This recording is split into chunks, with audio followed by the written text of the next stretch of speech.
আসসালামু আলাইকুম বন্ধুরা, কেমন আছেন আপনারা সবাই? আজ আমি আরেকটা ইফতারের রেসিপি আমি আপনাদের সামনে নিয়ে এলাম। আজ আমি বানাবো পোটাটো রোল, যেটা বানানো ভীষণ সহজ আর খেতে কিন্তু খুব টেস্টি। আমি 1 কাপ ময়দা নিয়ে তার মধ্যে সামান্য একটু নুন, কালো জিরে আর 1 চামচ সাদা তেল দিয়ে ময়দাটাকে আমি তেলের সাথে প্রথমে একটু ভালো করে মাখিয়ে নেব। মাখিয়ে নিয়ে তারপরে অল্প অল্প জল দিয়ে আমি এটার একটা ডো তৈরি করে নেব।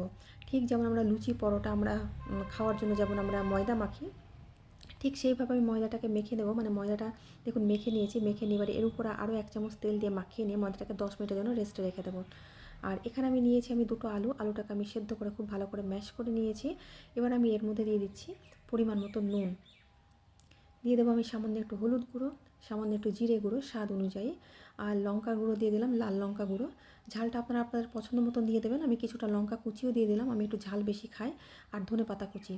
তো এই কয়েকটা উপকরণ দিয়ে আমি আলুটাকে খুব ভালো করে মাখিয়ে নেব। যেহেতু পোটাটো রোল, তাই আলু ছাড়া এই রেসিপিটা একেবারে অসম্পূর্ণ।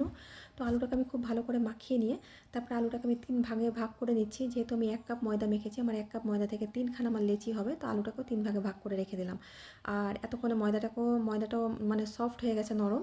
তো আমি এবার 3টে আমি লেচি কেটে নিলাম এই ময়দা থেকে। তো লেচি কেটে নিয়ে এবার আমি এই লেচি দিয়ে একটা বড় সাইজের একটা রুটি বেলে নেব।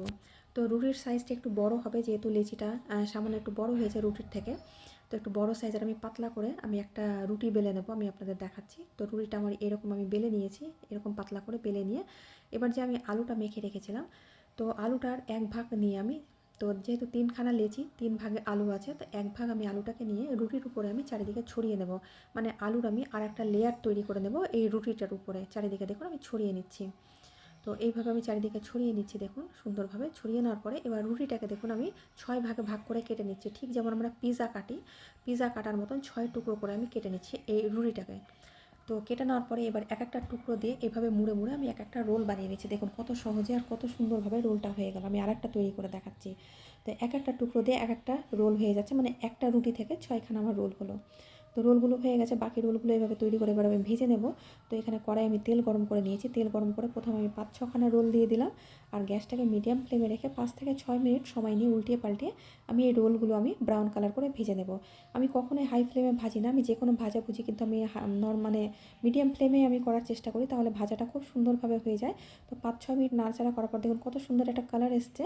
তো এটা ভীষণ ভালো হয় খেতে। আপনারা বাচ্চাদের টিফিনে তৈরি করে দিতে পারেন, বাড়িতে গেস্ট আসলে চায়ের সাথে স্ন্যাক্স হিসাবে এটা তৈরি করে দিতে পারেন।